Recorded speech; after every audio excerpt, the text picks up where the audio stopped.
Emilio Aguinaldo. Si Emilio Fami Aguinaldo ang una't huling pangulo ng unang republika ng Pilipinas.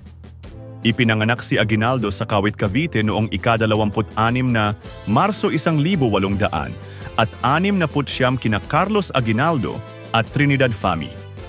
May kabuhayan ang pamilya niya, ngunit tumigil sa pag-aaral si Aguinaldo noong nasa ikatlong taon ng segunda ensenyansa at tumulong sa negosyo ng mga magulang.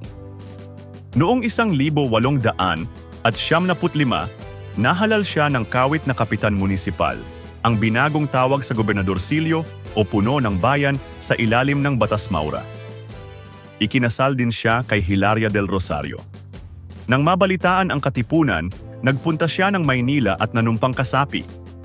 Pagsiklab ng himagsikang 1876, nakilala siya sa mga matagumpay na labanan sa Cavite.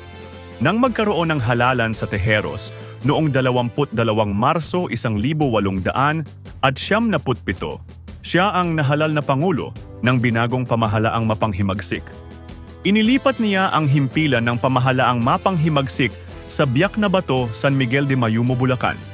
Doon din siya lumagda sa kasunduan, ang kasunduang Biak na Bato noong 14 hanggang 15, Disyembre 1877, na pansamantalang nagtigil sa himagsikan habang kusa siyang nadestyero sa Hong Kong kasama ang iba pang leader revolusyonaryo.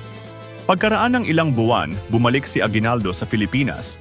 Ipinahayag ang kasarinlan ng Pilipinas noong 12 ng Hunyo 1878 mula sa kaniyang tahanan sa Kawit at sinimulan ang ikalawang yugto ng himagsikang Filipino.